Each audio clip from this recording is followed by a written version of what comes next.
Well, last time we were doing more of the systems of equations, right? At the end of class, you had a chance to practice some of the problems on your own. We're using elimination, or the book calls it addition method. I spared you from any fractions or decimals on all the problems that I did in class and everything that you did at home for homework. So I'm going to start today. We're going to do some decimal stuff, some fraction stuff, and then we're going to move into the next section, which is word problems, but it's applications of what we've been doing. So you get to see, why we learn this method. So I'm going to start off with an example here. I'm going to be working out of the book, but it's system of equations. We have 0.1x plus 0.1y equals 0.2, and then 0.1x minus 0.1y equals 0.3. So this is just to give you an example of a problem that has decimals.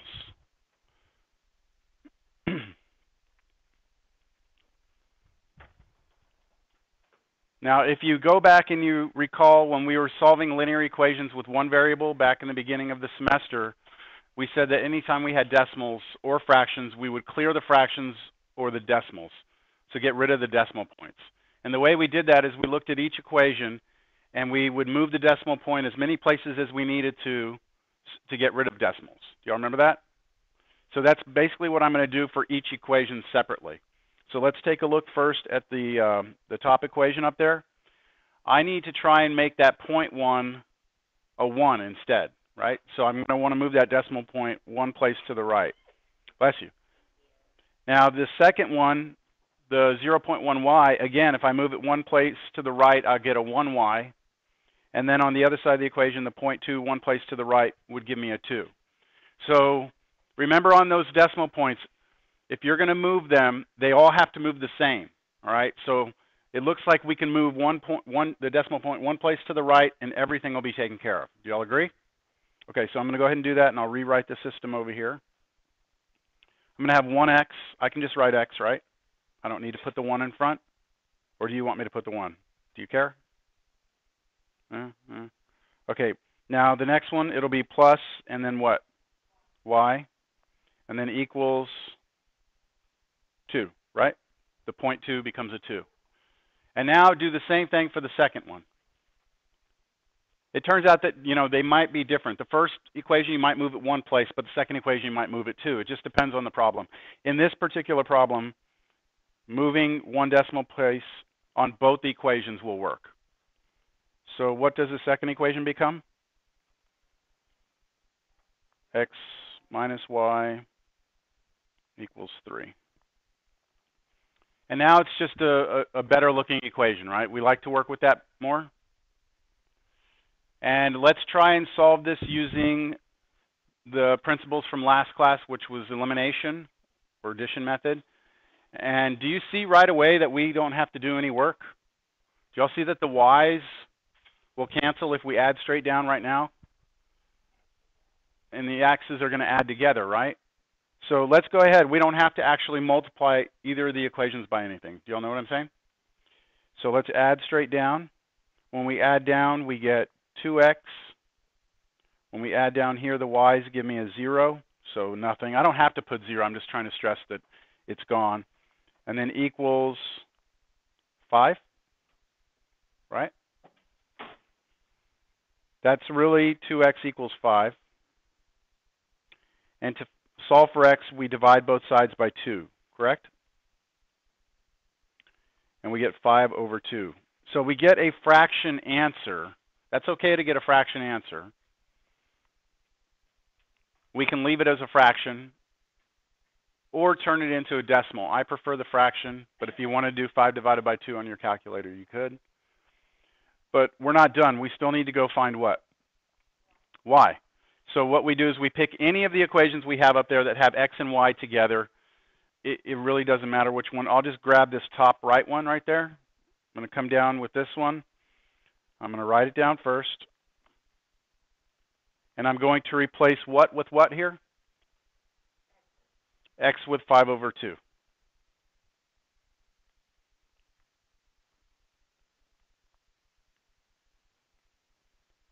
And now you have a linear equation in y, meaning that linear equation, one variable. To solve for y, all I have to do is isolate it. So what should I do to isolate that? 5 over 2, what? Subtract it on both sides, right? Subtract it. So I'm going to subtract 5 over 2 and subtract 5 over 2. Now, when I do that, let me see what I get. On the left side, y is the only thing left, equals. Now, on the right side, I need to figure out what is 2 take away 5 over 2, right? I need to do that subtraction. And that means I'm going to have to get a common denominator, right? The only way you can add or subtract fractions is with a common denominator. So I'm going to rewrite 2 as 2 over 1. Look at the denominators. Common denominator between 1 and 2 is what? 2. So I already have 2 on the second fraction, right? On the first fraction, I need a 2. So we come in here and we multiply the top and bottom of it by 2. Which gives us what? 4 over 2. Not equals. Minus 5 over 2. And what is 4 over 2 minus 5 over 2? Negative 1/2. Negative 1 over 2. So all we did there was, remember, you just do 4, take away 5, that's negative 1, and then you keep the denominator the same. So that's your y. So my answer, if I write it as an ordered pair, would be what? 5 over 2, comma, negative 1 over 2. All right? Questions? This is still elimination. This is what we did last class. The only difference in this problem compared to what we did before is that in the very first step, we cleared the decimals. After that, it was everything we did last class. Okay? So we call it elimination or addition method. The book calls it addition method. I call it elimination.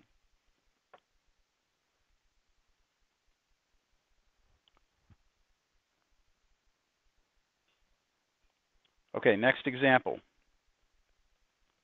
Let's do one with fractions, just so you can get some practice with it.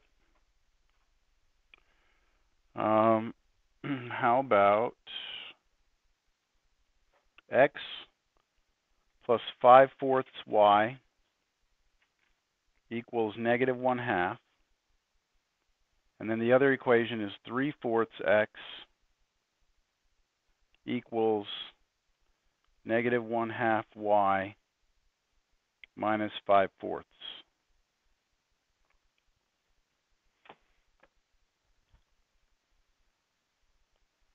Just FYI, I'm calling this elimination.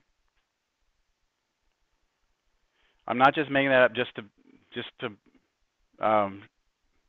like do something against what the book's doing. It's just that this method comes from a method called Gaussian elimination. It's a more broad operation, I guess you could say. So most books call it elimination. This book, for some reason, likes addition. But it makes sense, though, because we add the rows, right? So it's addition. I guess so, whatever. All right, you like this? Fractions? You enjoy fractions quite a bit, don't you? So let's look at the first equation. And just like we did with the decimals, we see fractions here. Let's take care of that first. Before we do anything else, let's try and clear these fractions out. So the way we cleared fractions was we looked at the denominators, which are 4 and 2, and we recognized what the LCD would be, least common denominator. Here in this case would be what? 4, right? You're looking for the least common multiple of 2 and 4, which would be 4. What we did with that 4 was we took that 4 and remember we multiplied on both sides of the equation? That's what we do. Here, because we're looking at a system, I'm just going to put a 4 out front. Remember how we had done that before and the 4 would multiply through to everything? I'm going to do the exact same thing. That 4 is going to go through and multiply everything. I'll do that on the next step. But let's look at the denominator, or not denominator, let's look at the second equation and let's try and resolve this too. We have fractions here. So what is the LCD between 4, 2, and 4? 4 again. So I'm going to multiply the bottom one by 4 also. So make sure you pass that 4 through everything, right? Any questions on why I'm doing that or what I'm doing? Okay, I'm not going to show all the steps, but you can tell me, hopefully, what is this first 4 here times that first x? 4x, right? Okay, what's 4 times positive 5/4? So the 4 would multiply times the 5 and become 20. 20 divided by 4 is 5. Or you could say the 4 and the 4's cancel and you're left with the 5. There's kind of 2 ways of looking at that. Either way, you should be left with 5y and plus, right? Equals, what happens when you multiply 4 times negative 1/2? Negative 2, right? What's half of 4 is 2, but it's negative because you're multiplying a negative and positive together. Is that all right? Okay. Next one. What's 4 times 3/4 x? 3x, right? What's, now, notice now we have the equal sign, don't we? That's what's next, so I'm going to write my equal sign. Now what's the 4 times the negative 1/2 y? Negative 2y. And then what's 4 times negative 5/4? Negative 5. Okay, so we have cleared the fractions, right? Now we have, I guess, a better looking system of equations. And I'm going to use the elimination method here from last class. Do you remember what we always had to do before we did elimination? We had to line up everything. We had to get all our x's lined up, our y's, and the numbers on the other side. So what I do need to work on first is this second equation. The x's and y's aren't on the same side. So I need to move that negative 2y to the left. So I add 2y to both sides. And that will become a positive 2y on the left side. So I'm basically adding 2y on both sides of this equation. So I'm going to rewrite this system. I know it's a lot of writing.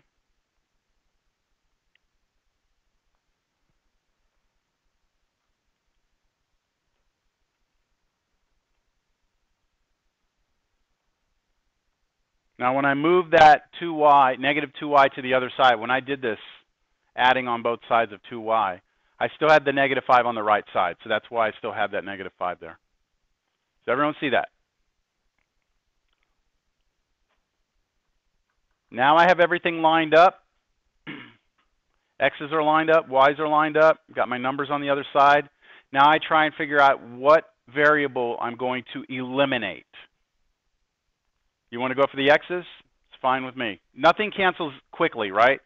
So let's work on these X's. And I said in class, all you have to look at is the 4 and the 3. Figure out a multiple of 4 and 3, like 12. So turn them both into 12s, but make one of them negative. So how can I turn 4x? You want to make that the positive one? But okay, I'll make that the positive one. So I'll multiply it by what? 3. That entire row will get multiplied by 3. That will give me a 12x here. But then on the bottom row, to make that a 12, I'm going to have to multiply by 4. But to make it opposite, I need negative 4. And remember, those are going to pass through the entire equation.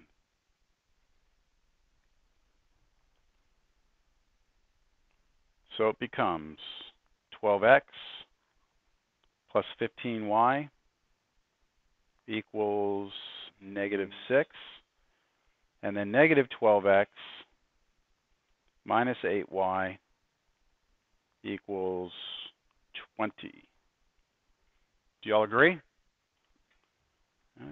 Nobody disagrees, right? Now we should be able to add straight down. Our x's should cancel, which they do. And then how many y's will we have? 7. 7y equals, and then if we take 20 and take away 6, we should get 14.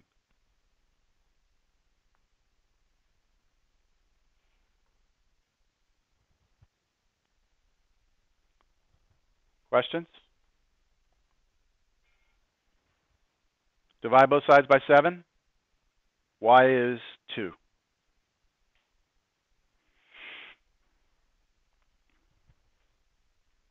Now it's your choice. You know, any equation up here, you can plug this y back into. I'll just grab this one right here.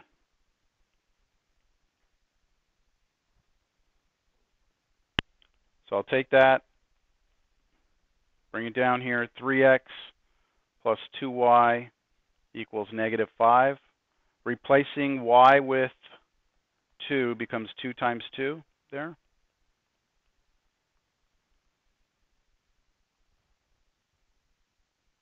Two times 2 is 4. So 3x plus 4 equals -5. Now what? Subtract 4 on both sides. If you do that, you get 3x equals -9. Notice I'm not showing these steps anymore, right? We've kind of done enough of these that maybe you'll do it or you'll write it down, that's fine. I'm not expecting you to do it in your head, but I do expect that you could get to this now. Now what? Divide by 3, so you get -3. So our solution is the ordered pair -3, 2.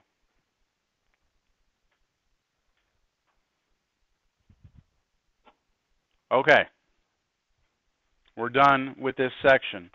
What I would like you to do for homework to finish off this section, does anyone still need that? I went kind of quick there. Anyone still need this? Okay, this was off of page 302. Just take a look at number 45.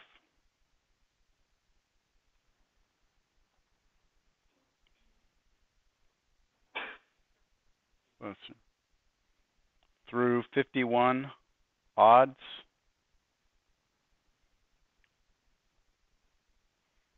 Okay. And that'll be all the homework from 4.3. And we're ready to move into 4.4.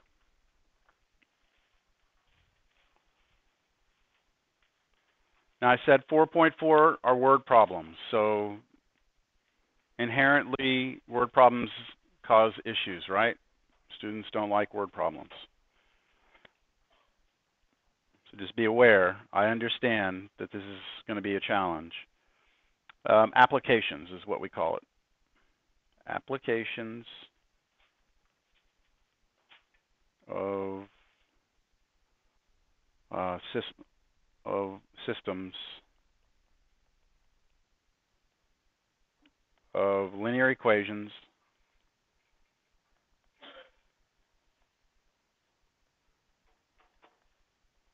in 2 variables.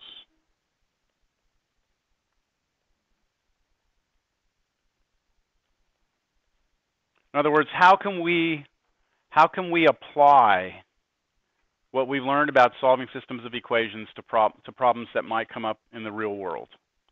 All right? So the first example I'm going to give you is an example that I don't think would ever happen in the real world, but at least it gets us started. And then the next 2 will be something a little more applicable to real world stuff. All right, so here we go. First example. I'm going to try and use something out of the book here. Here we go. It's going to take me a while to write this down because it's a word problem. Lynn spent $20 at lunch, okay?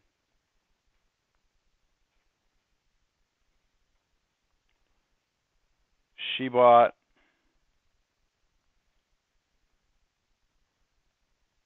4 hamburgers. I don't think this was just for Lynn. And 5 fries, meaning orders of fries, okay? She didn't buy 5 individual fries. The next day,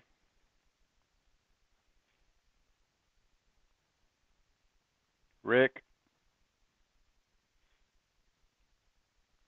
ordered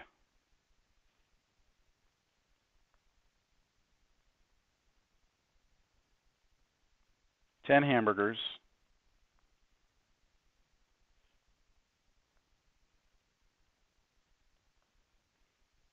and 7 fries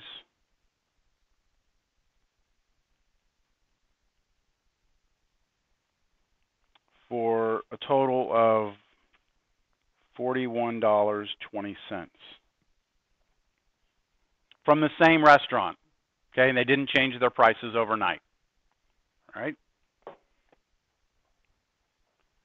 How much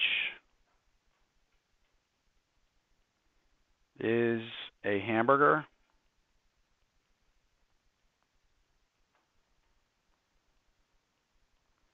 And same question for fries. How much are fries? So at this particular restaurant, how much does a hamburger cost? How much does an order of fries cost? We've done something like this, right? Do y'all remember us doing something like this? It was a long time ago, but we did do something like this. Okay, so the first thing we want to do is recognize that there are two things we want to solve for, right? We want to know the cost of a hamburger, and we want to know the cost of fries, right? All we know is how much their total bill was. And this is not including tax or anything like that. We're just looking at how much the subtotal was. So let's assign two variables. Let's assign x is equal to the cost of a hamburger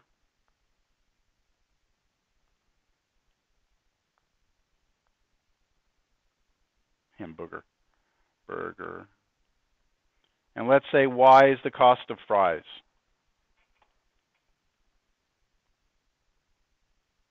So that's what we want to know, right?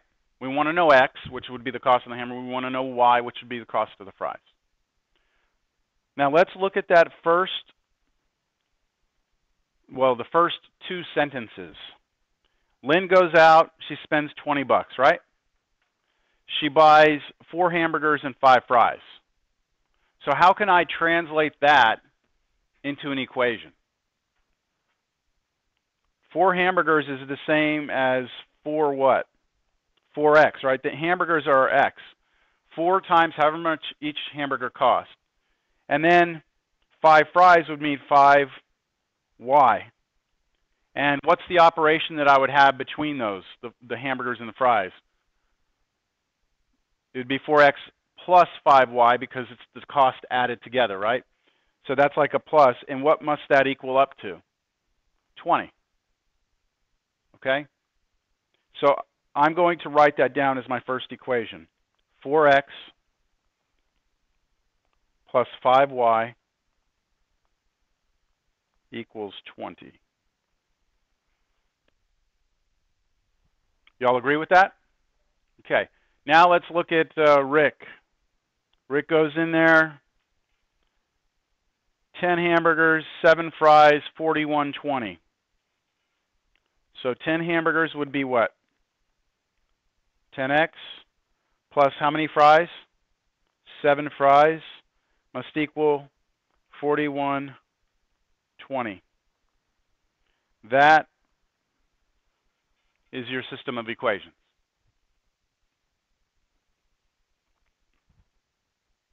And we can solve that any way we want now, all right? I don't know if you remember, before we learned elimination, we learned that other method, substitution. So you could use substitution here. You're not fixed in that box anymore. Once we get out of 4.3, which we're now out of, you can use any method you want to solve a system of equations. So I look at this and I recognize that we have decimals. Do you see the decimal? Do y'all want to work with the decimal? We can. I mean, I don't mind keeping it, but we can also eliminate it. So I'll let you vote. How many of you just want to keep the decimal there? Keep the decimal just the way it is? Yes? Okay. Eliminate it? And then everyone else just doesn't care? All right. That looked like about half and half. Let's just try it without elimination. Let's just see what happens. Because this is money, right? This is money. So The 41.20 really represents $41.20. So maybe we should just keep it there. Let's just see if we can do it. We might need a calculator. We'll see. What variable would you like to eliminate? You get the freedom here of doing whatever you want. You want to do x? Okay. If I want to do x, how can I make those x's cancel?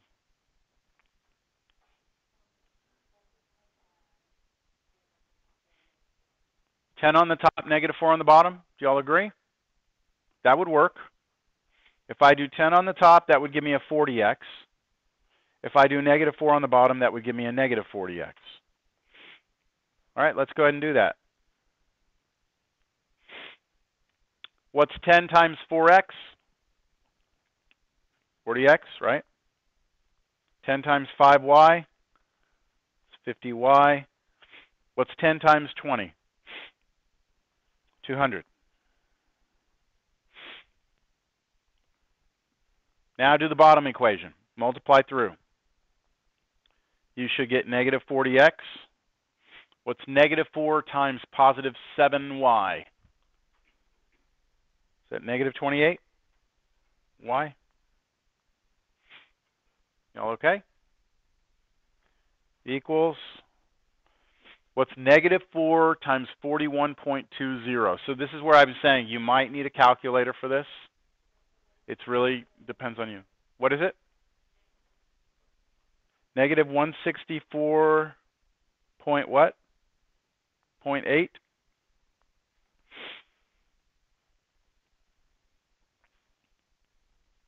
Any questions?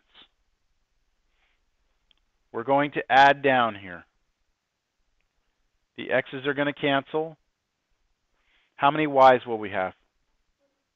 22?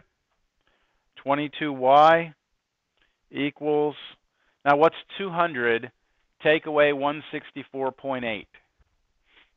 35.2?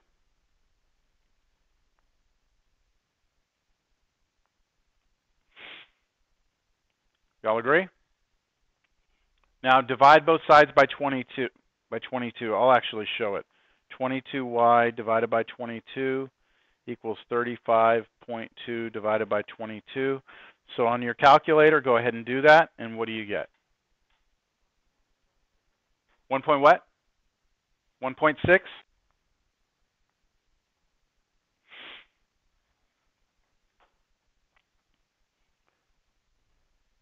Now, think about it. What was y again? Like, what did it represent? The cost of the fries, right? So if you walk into a restaurant, it doesn't usually say 1.6. It would say what? $1.60, right? So you should put the 0 after the 6. Fries. $1.60 for an order of fries. With me? Now we need to go get the cost of the burger. So I'm going to take that $1.60 or 1.6 and plug it into any of the equations that I've had. I like this one. Is that a wake-up alarm?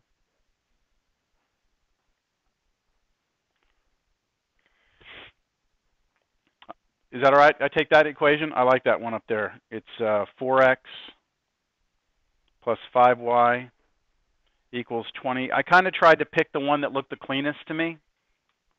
Didn't have any decimals in it.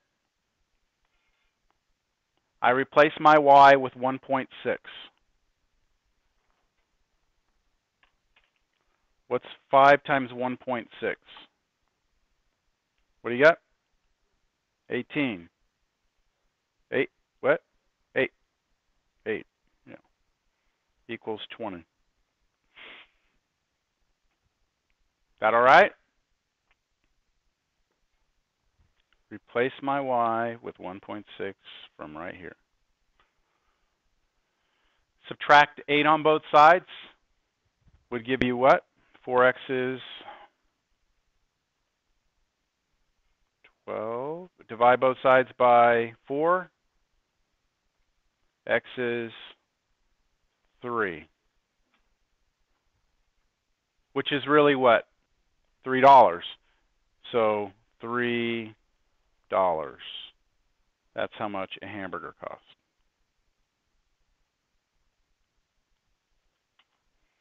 So we were able to recover the two things. We do not need to write our answer as an ordered pair because they just want to know the cost of the hamburger and the cost of the fries. We answer those two questions. We're done. Do y'all see how that works? Pretty exciting. All right, this reminds me of something. When I was a kid, I'll never forget this, all right? We went to a Chinese restaurant, and here's the little cashier, right, was sitting right here, like, here's the lady, and she was, that's her register in front of her, by the way. And up here on the counter was this bowl of, it was a Chinese restaurant, and there was a big old bowl of Chinese candy, right? And on the front of the Chinese candy, there was a little sign on the front that said 0.05 cents, like that.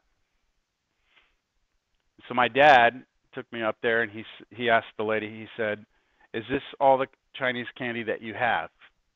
And she's like, "No, we have this box." And she pulls out this huge box of Chinese candy. And he's like, "I'll take all of it." And he put out like $1. And she's like, "What?" You know?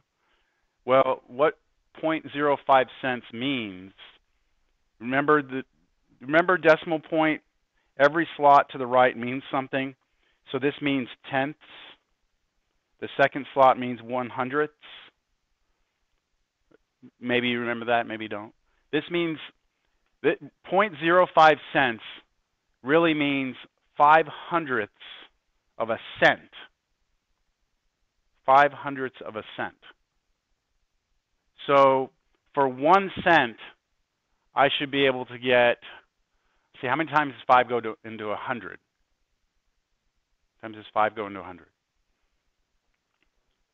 5 over 100, that's same as 1 over 20. So basically, for 1 penny, I should be able to get 20 Chinese candies. Because that doesn't mean 5 cents. That means 5/100ths of a cent. So I should be able to get 20 Chinese candies for 1 cent. Make sense? So for $1, I should be able to get 20 times 100. What's 20 times 100? 2,000. I should be able to get 2,000 Chinese candies if you're selling them at 0.05 cents. So of course the lady's like, "Oh no, that's a mistake." And my dad's like, "Well, that's why I told you. You need to fix that." You know, he didn't really want all the Chinese candy. He's trying to show the lady that that's incorrect. If you want to say 5 cents, you write 5 cents. If you want to say 5 cents with 0.05, then you put $0.05. That's correct. $0.05 means 5/100ths of a dollar. 5/100ths of a dollar, well, dollars broken up into 100 pennies, right? 5/100ths is 5 cents of that. Anyway, I'll never forget that story. I learned a lesson at a very young. Oh no, I hated math for a long time. No. That wasn't it. Snoozing it or what?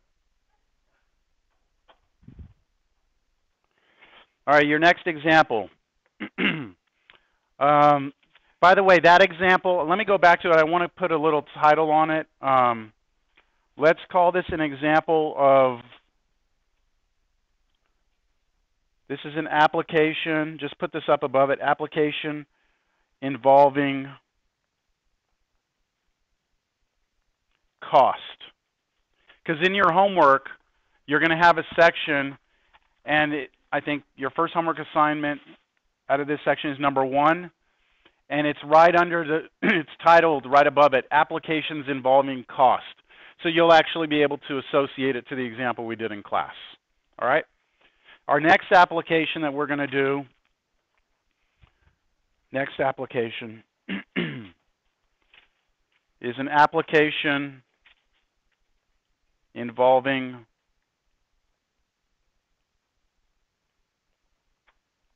interest.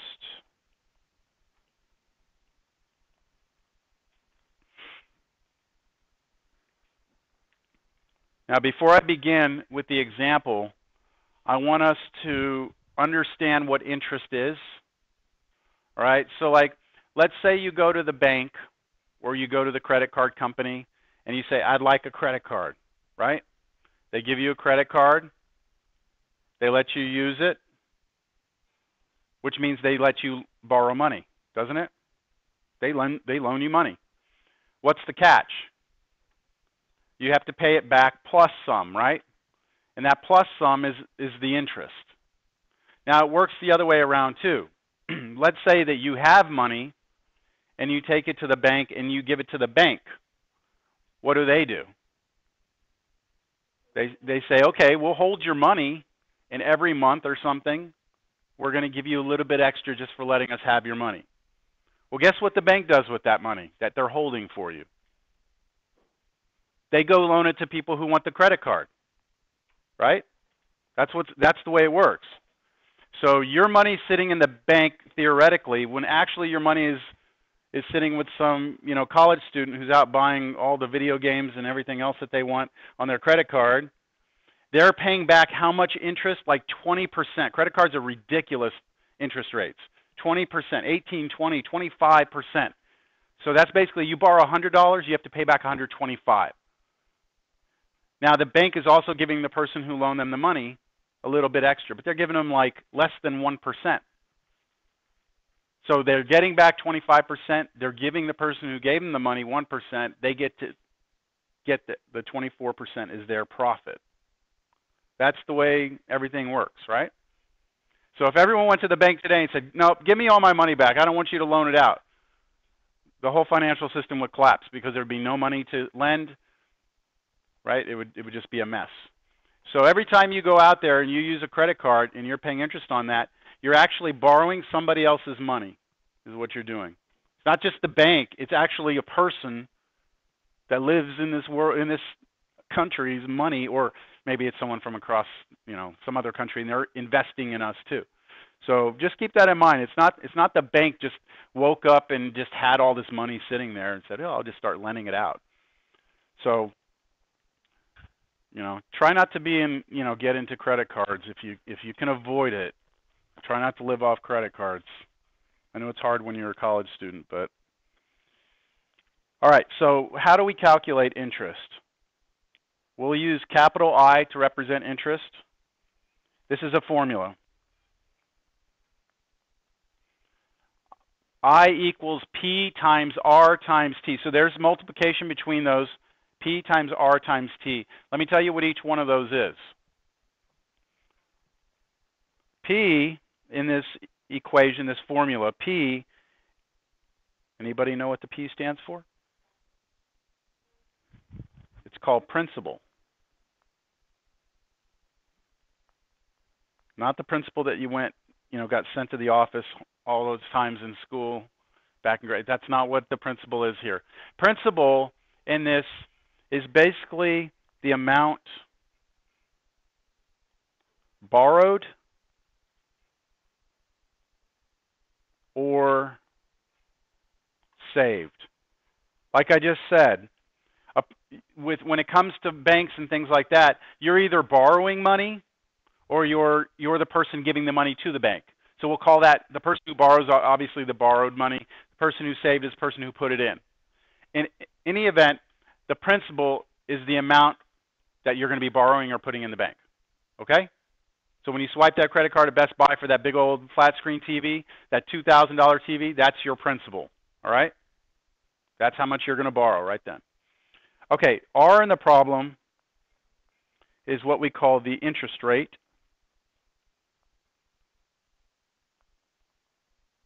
The interest rate, okay, is a number that will determine how much you're either going to have to pay back on top of what you borrowed, or it's going to tell you how much the bank's going to give you for letting them go use your money to make money. So that interest rate is usually a percentage, but you must convert to a decimal.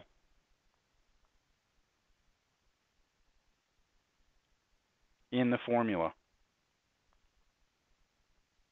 That is very important. You must convert to a decimal in the formula.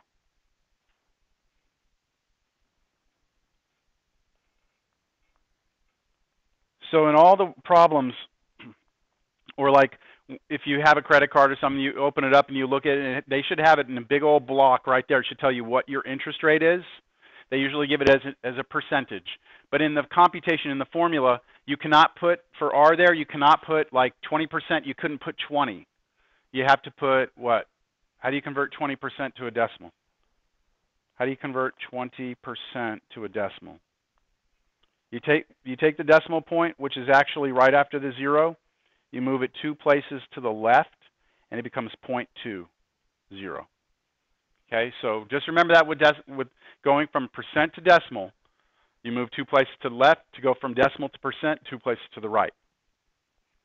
Okay, what do you think T is? Time. And this is in years. Time is always going to be measured in years. Because it matters, right? If you go swipe your card at Best Buy, right, and you buy a $2,000 TV, if that bill comes, right, in the mail, and you pay it all off right then, you usually don't pay any interest. But if you wait, every month, it starts accumulating more. And at the end of a year, it'll be 20%. If you don't pay, you don't pay anything on it, it'll accumulate to 20%. So we always have to measure that time in years. With me? Okay, so we need that formula just to start off. So let's just do an example. This is not the system of equations. Let's just see if we can compute interest real quick. Okay, example of the formula. Using I equals PRT. Oh, I didn't say what I is. Shoot, sorry. What's I? That's the interest. Interest owed. Or if you were lending the money, that's how much will be paid to you. Okay, that's what the I is.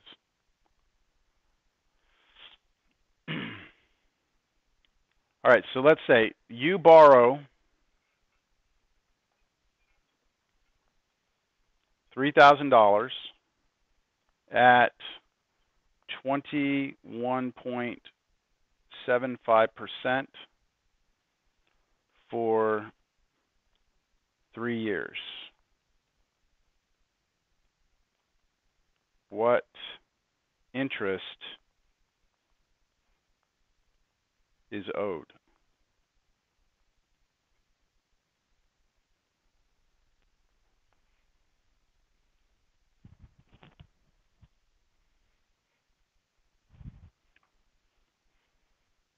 So you go and you borrow this money.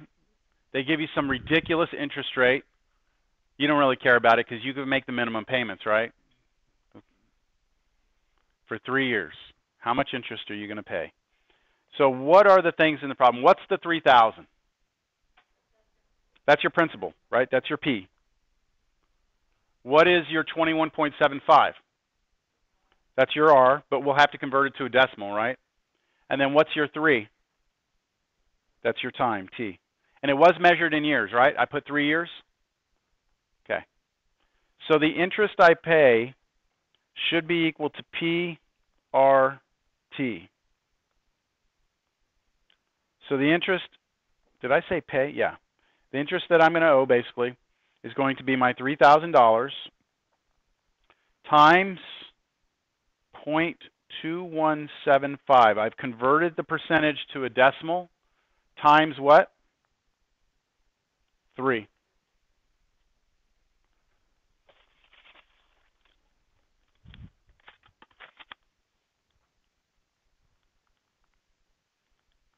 It's hard to see in this classroom. Okay, 3,000 times 0.2175 times 3 is, holy shit, is that right? I got 1,957. Anyone else get that? 0.5. 1,957.5 That's in dollars, folks. That's in dollars. And that's not how much you owe now. That's how much on top of the $3,000 you have to pay back. So if you add that to the $3,000, it's really what? 4,100. No. Add that to $3,000, you get $4,957.50. That's how much you actually are going to pay back. So that $3,000 LED 3D badass TV is going to actually cost you almost $5,000, not $3,000, if you take 3 years to pay it back. Pretty crazy.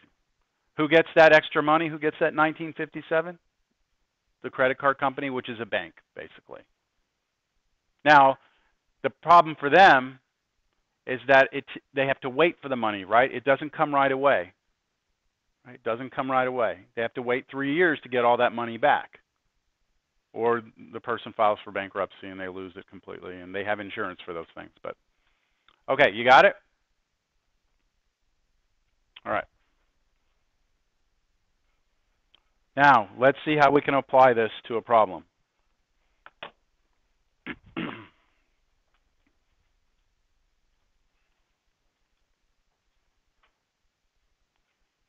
Amber has $8,000 in 2 accounts.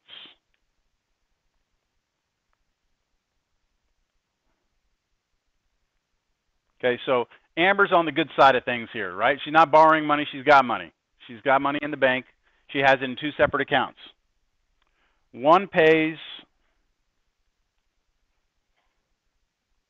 5%, and the other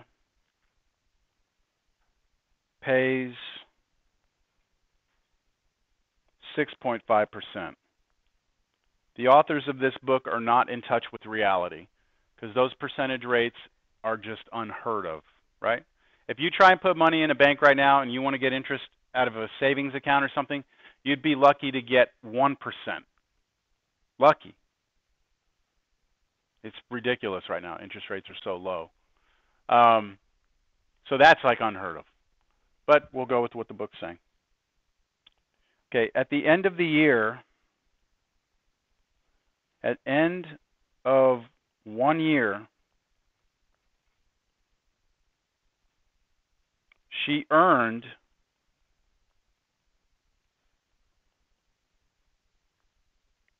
$475.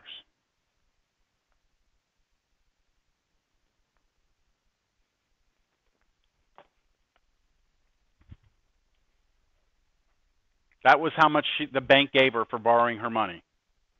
What do you think the question is going to be?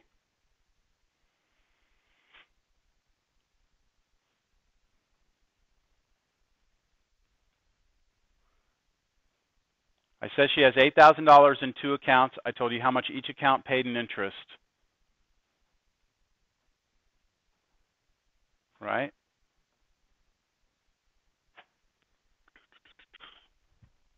At the end of it all, she got a total of $475 back. How much is in each account? Or I should say, how much was in each account?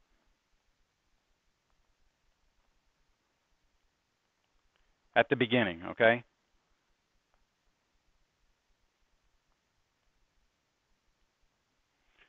See, because I said that she had $8,000, right, in 2 separate accounts. I never told you how much was in each. And all I'm telling you is that how much each account pays, and now we need to determine from that and how much she got at the end, how much she had in each account to start with. Okay. How should we do this?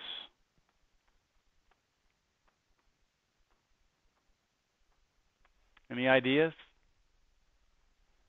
Why don't we assign some variables first, right? X and Y? X should be, what do you want to call it? X is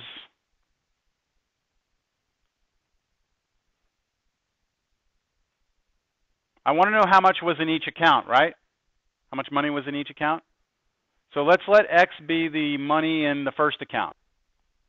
Why don't we call it account A and the other one account B? Is that okay? So X will be the money in account A. That's how much she had in account A. The other one is the money in account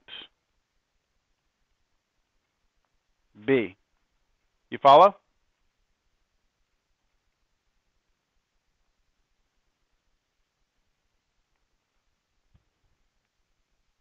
Any questions?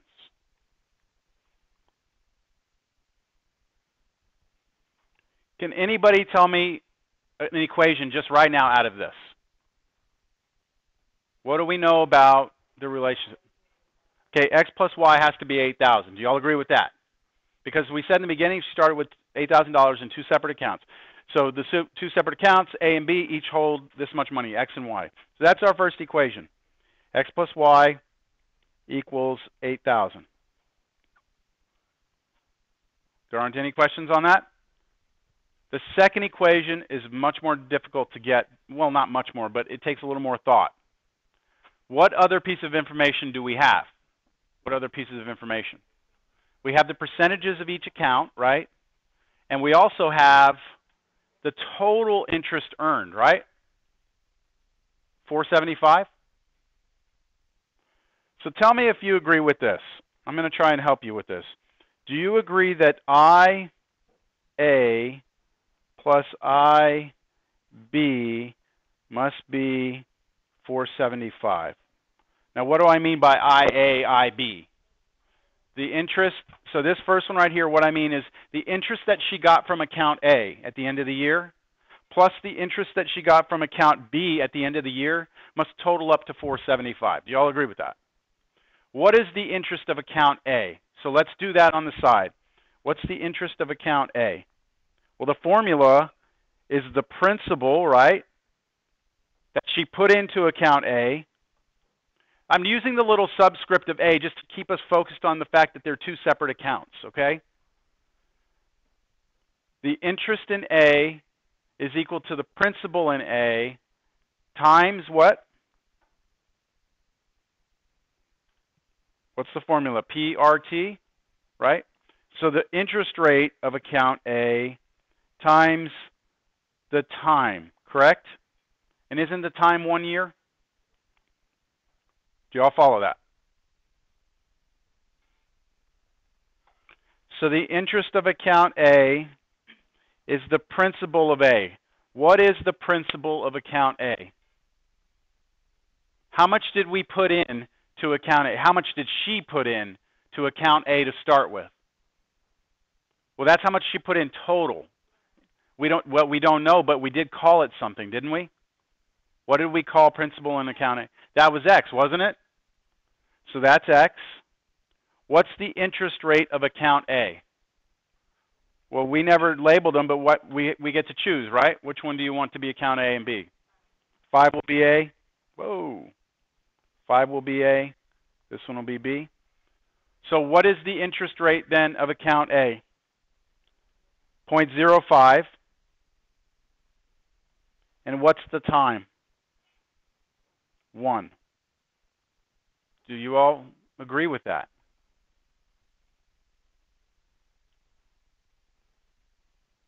Is that not the same as just 0.05x?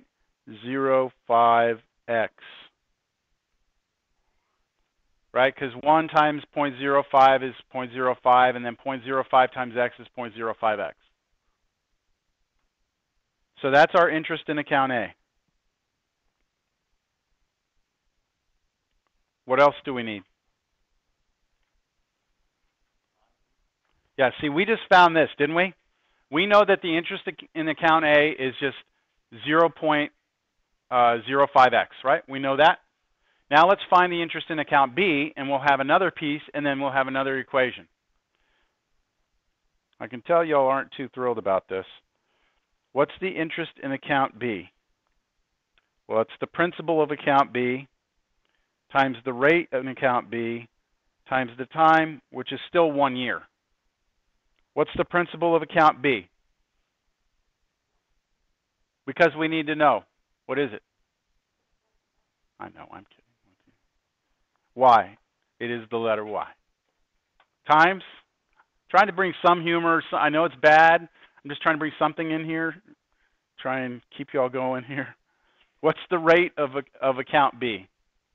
6.5%. We convert it to a decimal. Becomes 0.065, right? What's the time?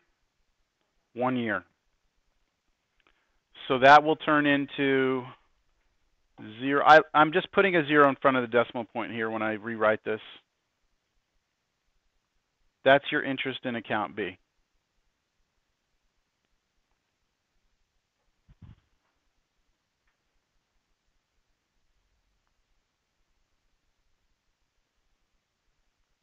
So interest in account B is going to be this down here.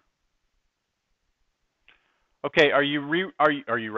Are you ready to rewrite this right here using what we just found? See it? So what we'll have is this. Interest in account A, 0.05x, plus interest in account B, which is 0.065y, equals 475. And guess what we've created now?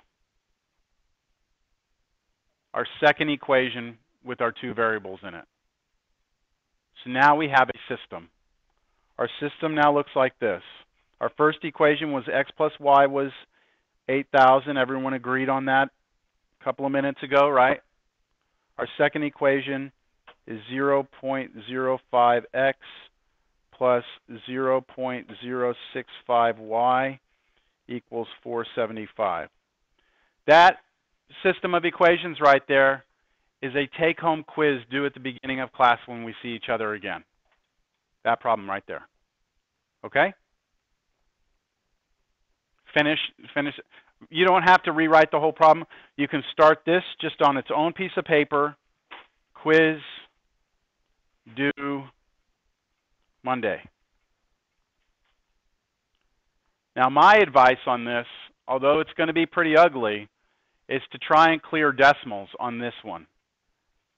Or you just work with decimals. I think it's going to be harder to work with decimals. So this will be a bit of a little bit of a challenge for you, but I want to see how y'all do on it. You have all the methods. You've seen everything. You haven't seen something quite as nasty as this, but if you do your homework, then to come and tackle this one, you should be all right with it. Okay? Questions?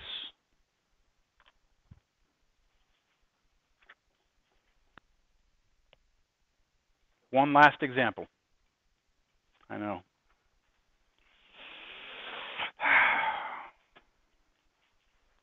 Come on, you can do it.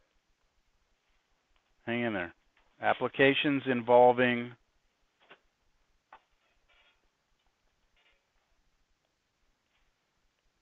I think it's mixtures. Is that what they put here? Mixtures, yeah.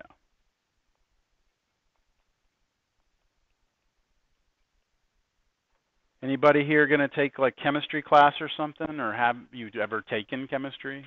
Yeah. No? Just one person is taking chemistry? You been in the lab where you had to mix things together and stuff before? Okay. Anybody going to need to take chemistry?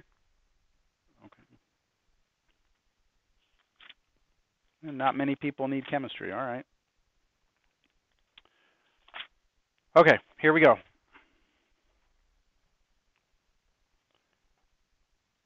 Here's the example. How many ounces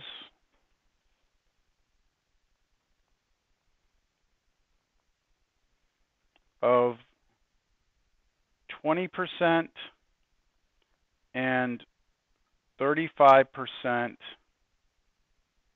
acid solution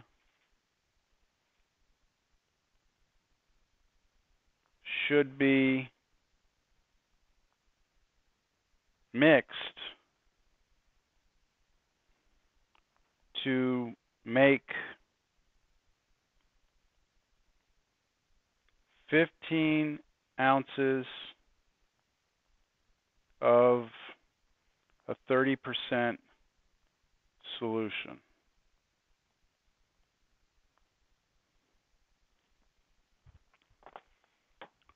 Let me try and explain. I'll let you copy that down, then I'll start talking.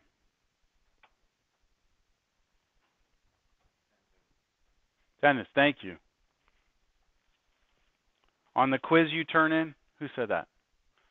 The quiz you turn in on Monday, put on the top next to your name, bonus for reminding you, because you're so forgetful, that you forgot to do attendance. Thank you.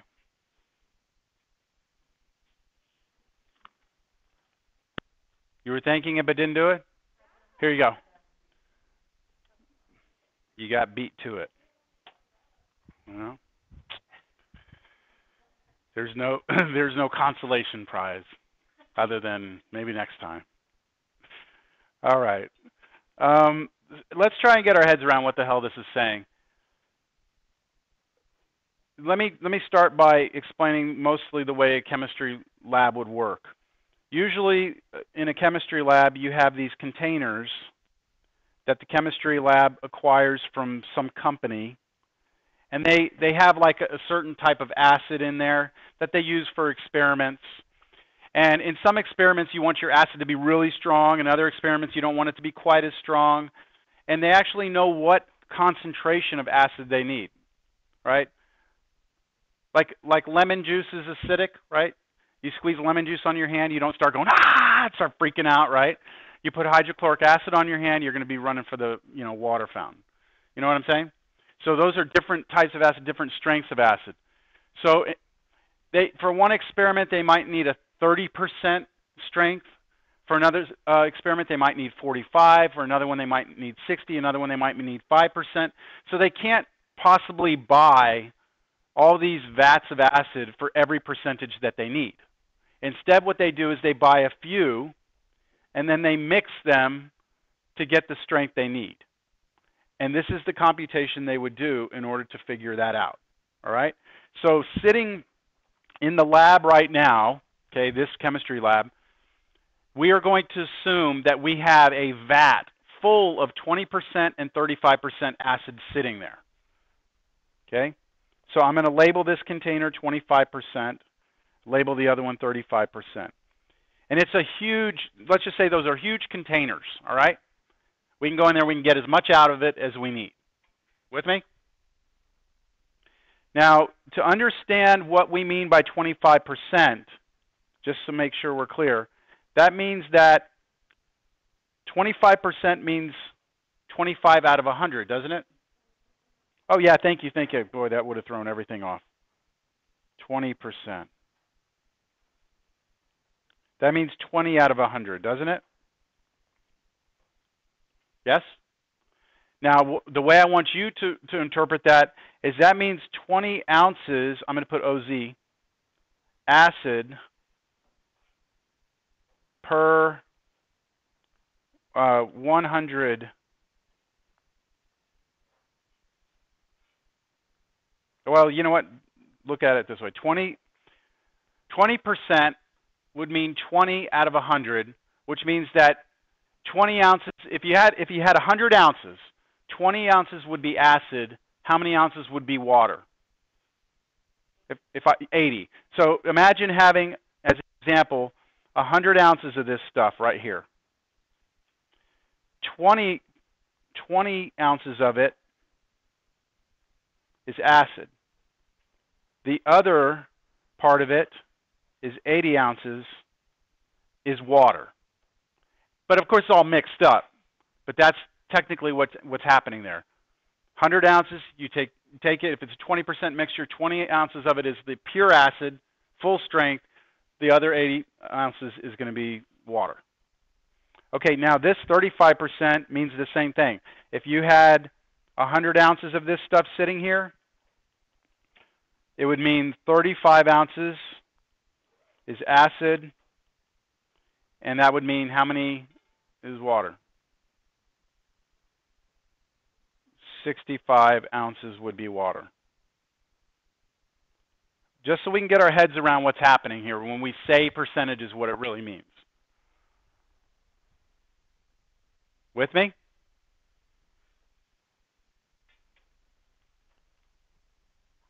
Now, what we're going to do is we are going to create our own mixture here. This is what we're going to create. We've got our chemistry goggles on. We're ready to do some experiment. We need to have how much? We need 15 ounces of 30%. That's what we need. So I come down here and I look at this. I'm gonna fill this up. Our mixture needs to be a 15%. No, not 15%. 15 ounces, right, of 30% solution. Do y'all understand what we need to do, or what we're trying to do? So I'm going to be sitting there and I'm going to be mixing. I can't just sit there and use this 35% stuff, right? It's too strong. So I have to put some of the 20% in there to mix it so that the concentration comes down. And I need to get it right to 30%, and I need it to basically add up to have just 15 ounces. So how in the hell are we going to do this? So imagine me sitting there, you know, with my little 20% and 35%, right? And I'm going to pour some of each, right, in. So I'm going to pour some amount of the 20% in, and I'm going to pour some amount of the 35% in. So the amounts that I pour in are my variables. That's what I'm trying to figure out, right? How much of the 20, how much of the 35? So I'm going to assign right now as my variables X and Y, all right? I feel like I've lost everyone, but I have? Yes? Okay, so what part of them are we lost at? But if your attitude is I hate it, then it's never going to be able to be something you can do. I know, okay. So let me help you try and unconfuse it.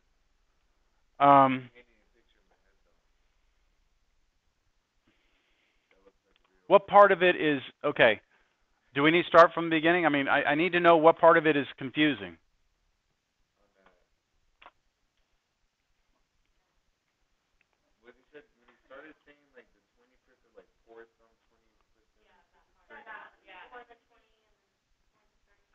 Okay, think about it. I'm trying to think of a way that we can make it. Think about it with okay, how about tea? Does anybody drink sweet tea, or have you ever had sweet tea? Okay, so have you ever had imagine you have a pitcher of sweet tea that's freaking just so sweet that it's just like makes you go, ugh, you know? That's like a 35% mixture. It's 35% sugar in there. The rest is the water and the tea, okay? Super, super sweet tea. The 20%, let's say, is just like, hey, man, where's the sugar? I can taste it a little bit. There's not much in there, though. 20% is a lower concentration of sugar in the tea. What you're trying to do is get a perfect you know that you love sugar tea that has 30% sugar in it, right? So you need to sit there and pour yourself a 15-ounce cup of tea that has that perfect 30% mixture, and all you can use is the super sweet tea and the tea that doesn't really have that much sweetener. You have to pour them together to make it that perfect combination that you want. That make sense? Okay. All right. Everyone, that makes sense? We can change this all to, okay. I mean, we could do is change it all to teas. How many ounces of 20% sweet tea? We'll change it. Sweet tea. And 35% sweet tea. Acid, nope. Should be mixed to make 15 ounces of 30% sweet tea. All right? So when we look at our mixtures, hopefully we can kind of convert all this. This 20% is the one that isn't very sweet, right? So if I took that big old vat of the not very sweet tea and I took and poured out 100 ounces, right? 20 ounces of that 100 would be sugar. I mean, this is ridiculous. 20 ounces of sugar, that's a lot of sugar. But what I'm trying to do is quantify what does 20% mean. 20%, when I say 20% sweet tea, how much of it is sugar and how much of it is just the water in the tea? That's what we're going for. That's what we're shooting for. We want 30% sugar, right? 70% water. But all we have to work with is something that has 20% sugar and 35% sugar.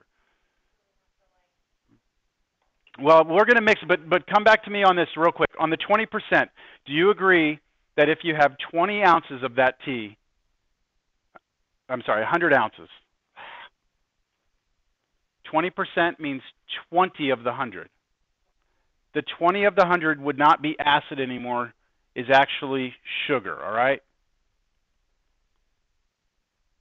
And then the other 80 ounces, right? The other 80 ounces is the water. And of course, you got your tea in there too, but we're just looking at these two things, the sugar and the water. 20% means 20 out of 100. Now, my 35% mixture means that if I had 100 ounces of it sitting on the side, if I poured it into a container, 100 ounces, 35 ounces would be what? Sugar. And the 65 ounces would be water. So that's my super sweet tea. And now I try and mix them together. Yes? Yes? No, just a stretch? Am I making everyone crave tea or what? I'm going to run out of time, but let's still try and figure out what the X and Y is. If I'm going to mix these teas together to try and get my perfect tea, the amount I pour in of one is X, and the amount that I pour in the other is the Y. That's how much of each I pour in, correct? So I'm going to let X be the number of ounces of the 20%. Should we name that T something? Can we call that TA over there and TB? Which one's sweeter? Bush's is even sweeter?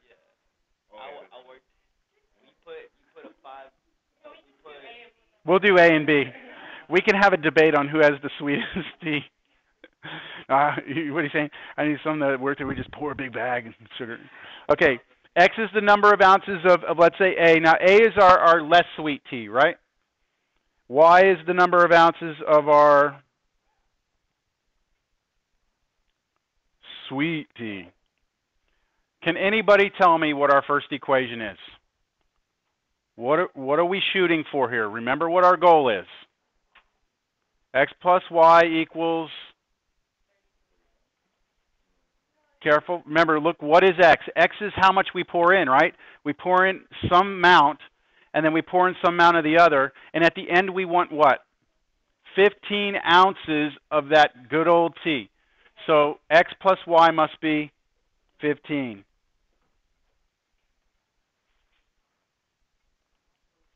That's our first equation. Unfortunately, we have to stay tuned until next week to figure out how to do this. But here's the homework out of this section. I will not give you a mixture problem. Page 311. Number 9, number 13, number 15. 9, 13, 15. 9 and 13 are cost problems. 15 is an interest problem. Everyone have a good weekend. Ooh. Sorry, I forgot to turn my phone off.